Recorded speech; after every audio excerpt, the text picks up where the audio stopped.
Story time. Okay, I want to talk a little bit tonight about why I left DEI like 5 years ago and what you can learn from my successful transition. Now, if you are experiencing disruptions in your business, given everything that has been going on with Beelzebub and his and I don't even know which one is Beelzebub. I'll call one Beelzebub. I'll call the other Lord Vandermort. Lord Vandermort. Any Harry Potter fans out there? Okay, and then you can determine who you want to be Voldemort and who you want to be Beelzebub. But y'all know who we're talking about, right?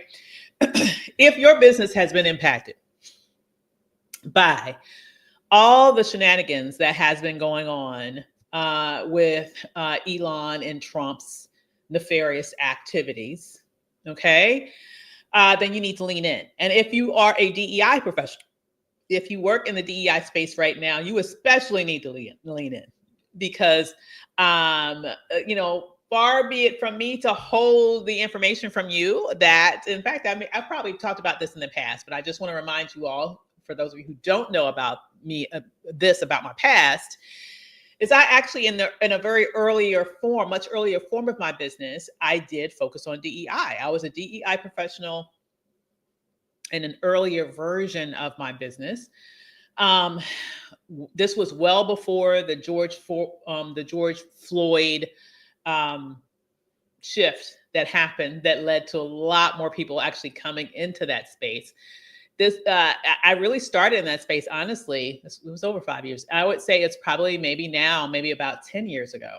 I started in the DE&I space after making a pivot from doing consulting in the DC sort of think tank world, research and policy advocacy space. I pivoted from there to DEI, and I stayed in that space for a good 5 years before I pivoted out.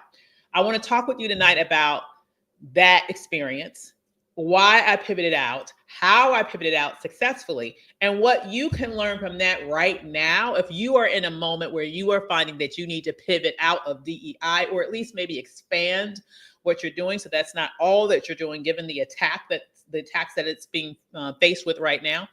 Or if you are otherwise being impacted by all that's happening right now here in DC with regards to this administration and all that it's doing, that's leading to several contracts being pulled back for businesses across the board. You don't have to be a DEI professional to be negatively impacted by what's happening right now with this administration. So if you find yourself in a space with your business where you need to sort of recalibrate, where you need to figure out what to do next because what you were anticipating, what you had done for many years is now being blocked artificially by Beelzebub and Lord Voldemort, then lean in, because I really want to talk with you from my perspective around how I made that shift, how I specifically made moves during the last major entrepreneurial crisis that we had, which was honestly the very beginning of the pandemic, and what you can take from those experiences and potentially apply to what you're doing right now in order to successfully navigate this particular moment. If this would be helpful for you, put me in the comments, okay, because it's coming. And by the way, as I am teeing this up, I do want to say right here at the top, how you doing? My name is Dr. Avis. I am the CEO of Media to Millions, a co-founder also of Max Black Media, and I am someone who really is focused on helping you, especially right now, if you find yourself in your business disrupted by all that's going on now, targeting DEI and other spaces like that. In fact, I'm holding a brand new series next week, complimentary series, the innovation series. If you want to know if you want to be able to get more information about it and you potentially want to join me, definitely write innovate in the comments, and then we'll make sure that you get the information. Or you can go directly to innovation-to-elevation.com and sign up. But like I said, just put innovate in the comments or innovation in the comments, either one of those, and we'll make sure that we send over the information to you in your inbox, okay? So with that said, let's get the party started. So as I mentioned previously, when I first started my business, I started out actually as a consultant right here in the DC area where I still live to this day. I started out working in research and policy analysis and writing and all that type of stuff, which is very much close to the type of work that I was doing in my career. But at a certain point, I realized I don't want to have to be here because this was, well, let me put it like this. I realized that was the only, the DC area was the main space where that type of skill set would be relevant. And I wanted to be able to build my business in an area where I could do it pretty much anywhere, where I would have more flexibility, where I wouldn't necessarily be tied to DC if I didn't want to be, where I could live in other places and still make good money. So, but I also want to do something that I cared about because I've been fortunate in my life. I've never done work that was just for the money. It's always been work that meant something to me. And so I decided pretty early on, hey, I want to go ahead and let me get into this diversity, equity, inclusion work. I was interested in it. And given my background, which was not in HR, not in DEI, but as someone who had built an expertise in the intersection of race, class, and gender, and who was a trainer and could, speak and train. I felt like former professor, all of those things. I felt like I could definitely do that. Okay. By the way, there's an elephant in the room. I'm a little dressed up tonight. Let me tell you why, and then I'll get back to the story. I'm just coming back from the U.S. Senate. Okay. I was there for an event earlier today around opportunity for Black businesses. And I participated in a reception afterwards that was attended by several U.S. senators and other movers and shakers in the Washington, D.C. area around ways in which we could open up opportunities for Black businesses even in this moment. So that's why I'm a little dressed up tonight. But I wanted to jump on here before it got too late because I wanted to share this information to you guys while I'm still kind of revved up from that conversation. And I'll probably share a little bit of insights from that too while I'm here. Okay. But here's what I will say. Like I said, I made that decision to lean into DEI. So I started to do work, started to grab contracts in that area. I started to have major corporations as my clients. Spaces, corporations that range the gamut from, Coca-Cola's to National Heart Association. No, is that right? American Cancer Society. I'm sorry, my bad. American Cancer Society, Coca-Cola. No, not Coca-Cola, but Pepsi. I'm messing them all up. It's been this long. It's been a while, guys. So Pepsi, American Cancer Society. People like that, like major organizations, Twitter before it was X, like those types of organizations were clients of mine and more in that space. So I used to do a lot of work in that DEI space. Hello, how you doing? And I have to be honest with you. I probably shouldn't have named them, but just say this, several, okay, even more than what I just mentioned. And I will say over time, though, I got frustrated. I got frustrated doing work in that space. Because I felt like, once again, this is well before the whole George Floyd reckoning and the new sort of commitments about how much money would be invested in that happened. But from my time period in that space, I personally became a little frustrated because I felt as if a lot of companies were, not to mention the ones that I mentioned, because I think the ones that I mentioned a minute ago were some of the better ones. But I will say some of the ones that I worked with, I felt like they talked a good game, but when it came down to actually moving the needle with regards to representation of Black people, for example, in the upper echelons of the company, where you did not have a situation where the staff basically looked like organizational apartheid, where the very top echelon seniors, management executives of the company were pretty much the all white club and, everybody else was, underneath. Okay. I felt like after a while that this is really just, people feel very comfortable talking about unconscious bias training because they don't have to take responsibility for the very conscious actions that's leading to this reality. Okay. So I grew very frustrated with it and I decided to pivot to growing my coaching business. Towards the end of that era, I had began doing it, but I wasn't really getting most of my revenue from that. I was still getting most of my revenue from the DEI work.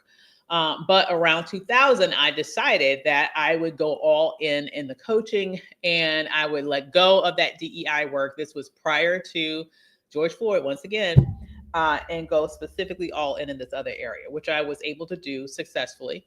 Now, interestingly, when I first made that decision, that's 2000. And y'all know what happened in 2000, okay, if you're remembering. All right, that was the year, ultimately, a few months after I made that decision, COVID happened. And the world shut down. And I noticed that there were two types of entrepreneurs in that moment. Okay. There were two types of entrepreneurs in that moment. And most of the entrepreneurs that I knew personally fell into category one. Category one were entrepreneurs that pulled back. Category one were entrepreneurs that when they were faced with this crisis, okay, that at that time, nobody alive had lived through a pandemic, right? And so it was very scary. It was a lot unknown. Businesses were falling like flies. Nobody knew how to calibrate. A lot of people didn't know how to calibrate.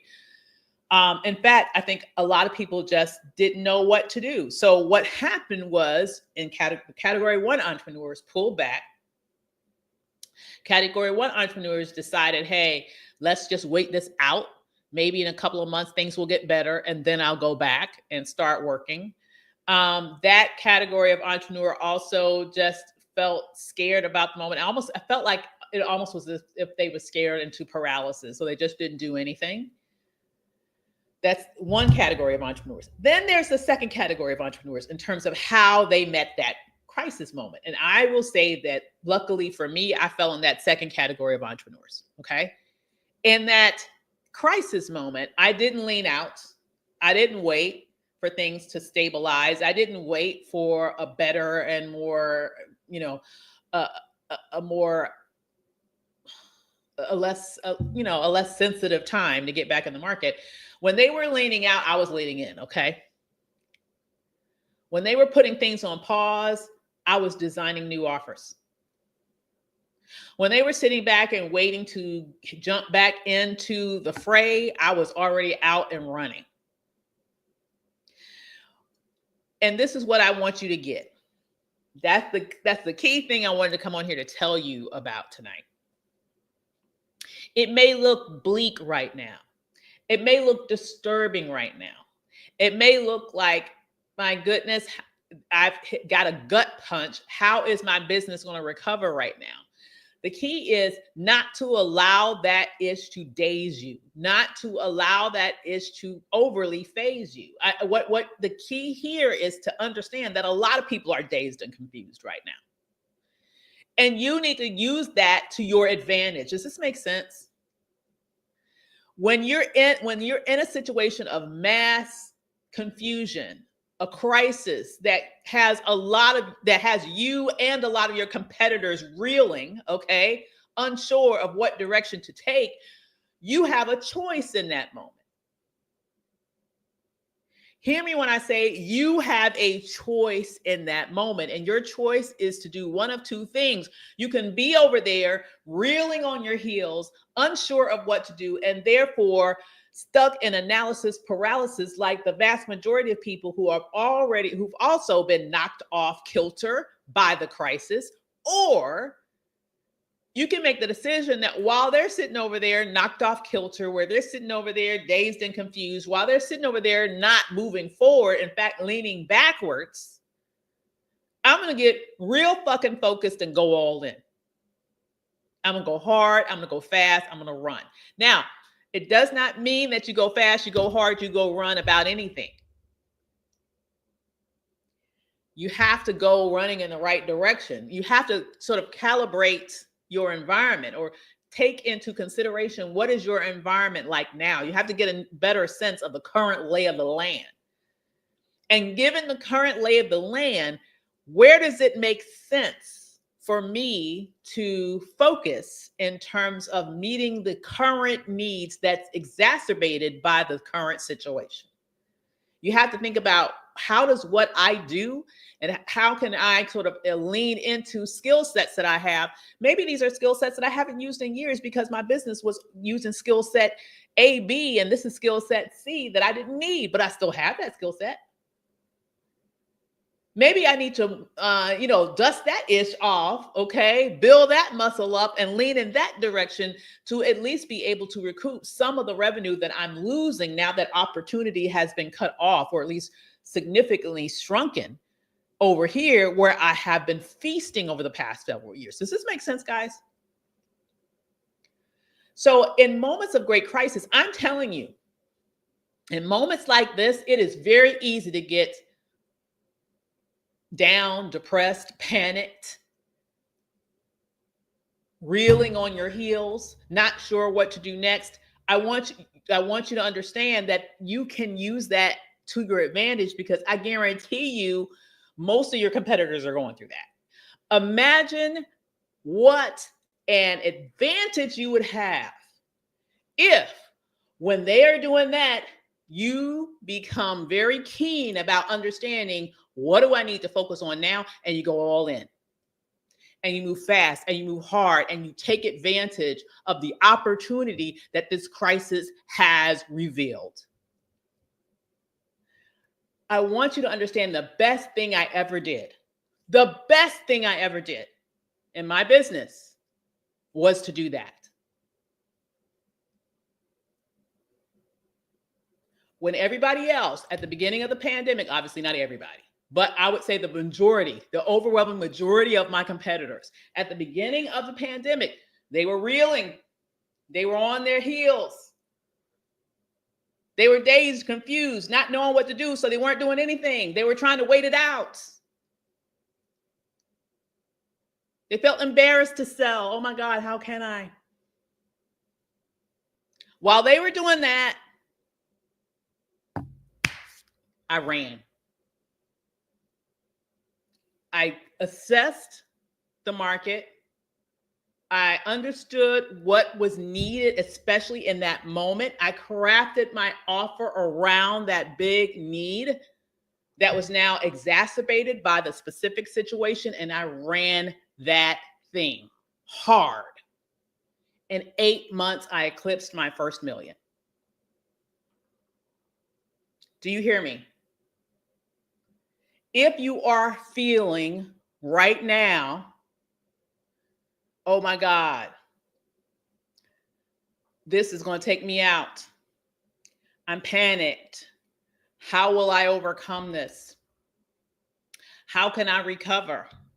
If you're crying over the spilled milk of the destruction that Voldemort and Beelzebub have teamed up, I want to lay on you with the goal of taking you out. Do not give them the freaking satisfaction.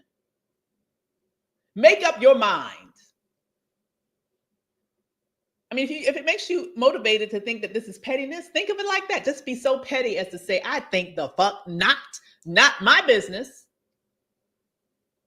If it motivates you to think of it like, oh no, my children need me. My family needs me. Not my business.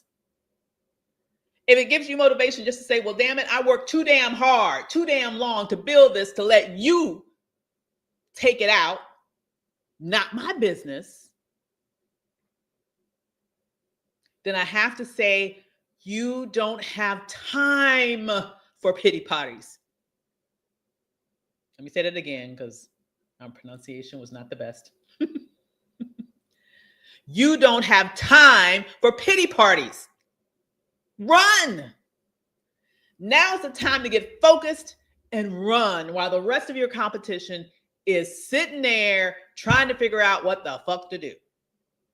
This is a window of opportunity that could be the best thing that ever happened to your business.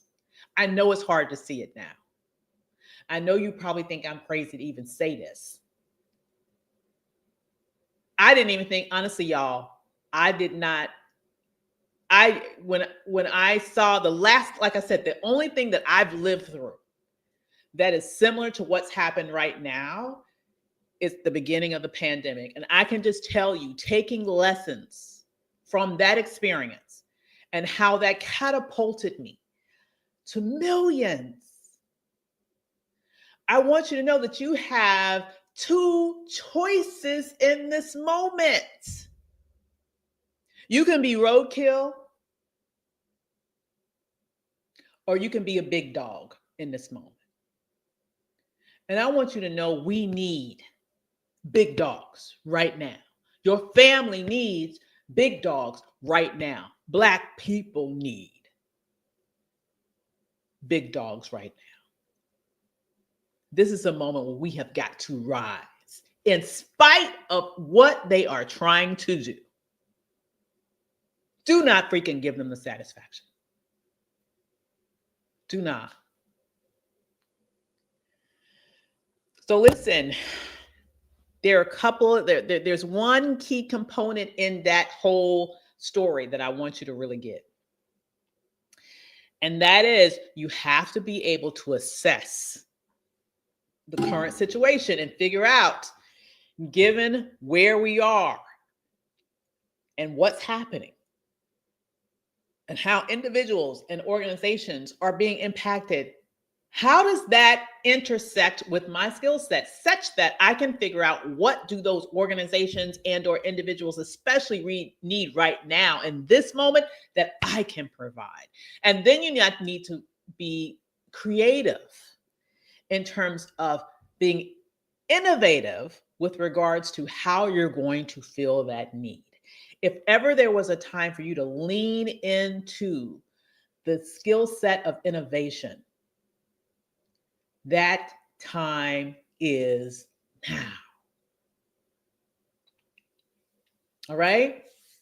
And so that's why I have a full series starting on Monday, 5 days, that's specifically devoted to innovation. This is about developing your next direction, your next focus. Now, let me just say, this doesn't necessarily mean you need to just throw the baby out with the bathwater. I do want to be very clear about that, because there are still, especially for my DEI peeps who are up in here, okay, I want you to understand, and there are still lots of companies who have maintained their commitment to DEI for now, okay? So there's still opportunity there. But the reality is, let's just be real, there's nowhere near as much opportunity as there was 4 weeks ago. Okay? We just have to, I believe in operating in the world of facts. All right? So as a business owner, if you want to maintain the same level of revenue that you had coming, that you would have expected to get 4 weeks ago, and the number of opportunities that are available to you have now been severely compromised, then that means you're going to need to make up for some of that opportunity that unfortunately has been sabotaged. That's the area where I want you to think about, where can I grow? What can I expand? What new skill set do I need to lean on now? What's the next thing I need to develop to be able to bring in additional sources of revenue, or an additional stream of revenue that will make up for the portion that will likely be compromised because of all that has been happening over the past 4 weeks?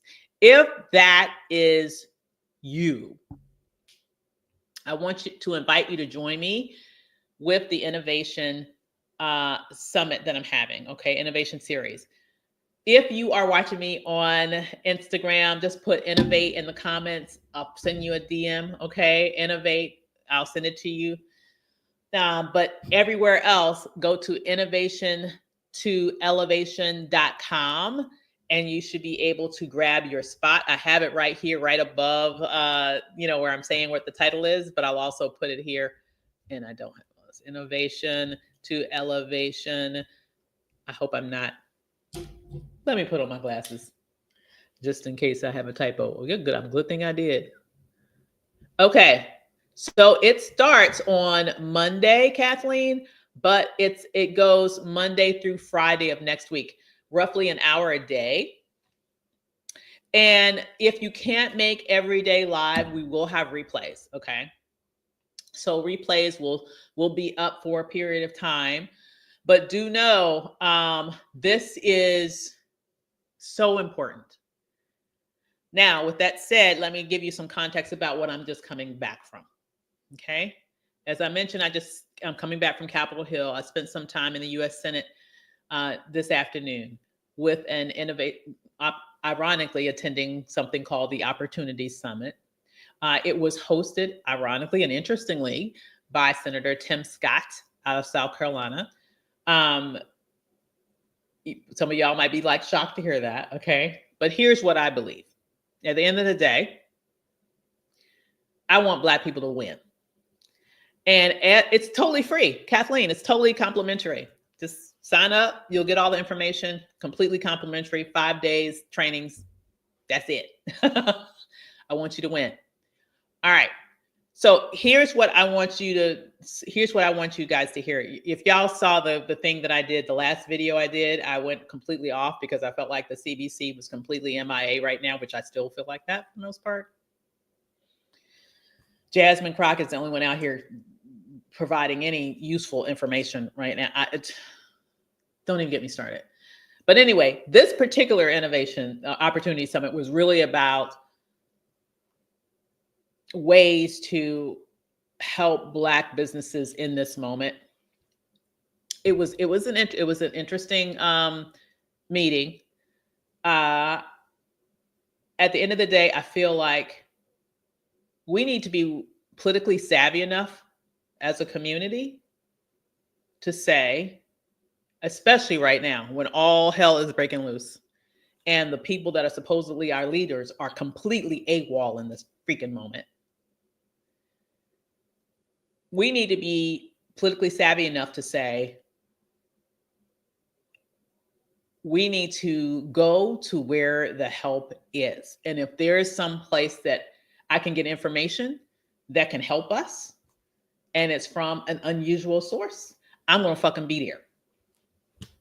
Bottom line. That's it. I'm glad I was there. Got some good information.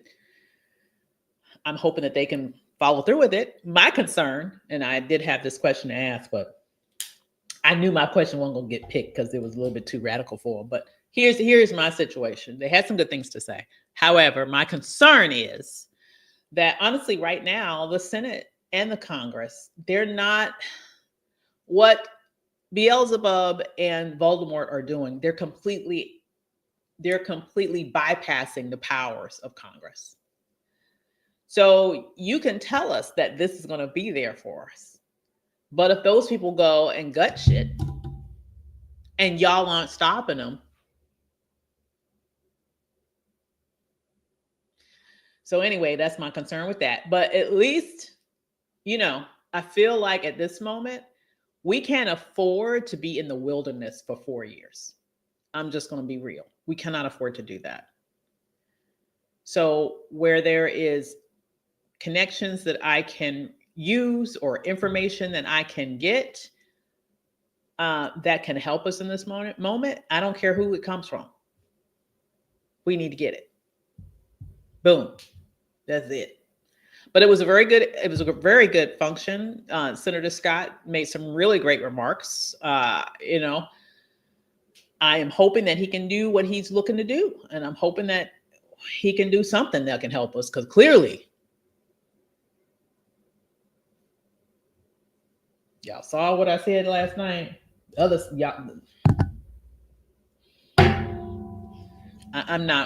can't wait for them to get their fucking act together. Okay. With that said, once again, you guys, before I go, because I know it's getting late, I am going to invite you guys to join me for next week's series. It starts on Monday, 7 p.m. Eastern. It occurs every night next week, starting on Monday at 7 p.m. Eastern, completely complimentary series called Innovation. All right. You can sign up at innovation2elevation.com. If you are watching me live, you can put innovate in the comments. If you watch the replay on Instagram or maybe even on Facebook, but I definitely know on Instagram, put innovate in the comments and I will inbox you the details. I cannot wait for this to pop off. Honestly, I feel like, given my experience as a former DEI professional, as someone who successfully transitioned out of that space, and as someone who made my first million and literally went on from there to make additional millions, but my first million in 8 months in the midst of a crisis when everybody else was sitting around waiting for shit to change. I feel like I have a little bit of a unique experience and background that can help you right now understand how to not be defeated in this moment, and instead turn this moment on its head and make it an advantage, an opportunity for an advantage that you can have when you take advantage of the dazed and confused state of your competitors and just get out there and run. in the right direction, doing the right things. And that's what we're going to be sort of breaking down next week. All right. So with that said, I look forward for you joining me. I think I said that right. I look forward to you joining me next week. And if you have any questions, inbox me. But other than that, I hope y'all have a wonderful evening. And I just want to leave you with that happy note. It's not necessarily happy, but encouraging note. Do not let this moment defeat you. Do not let this moment scare you into paralysis. Understand that in the midst of every crisis, there lies great opportunity.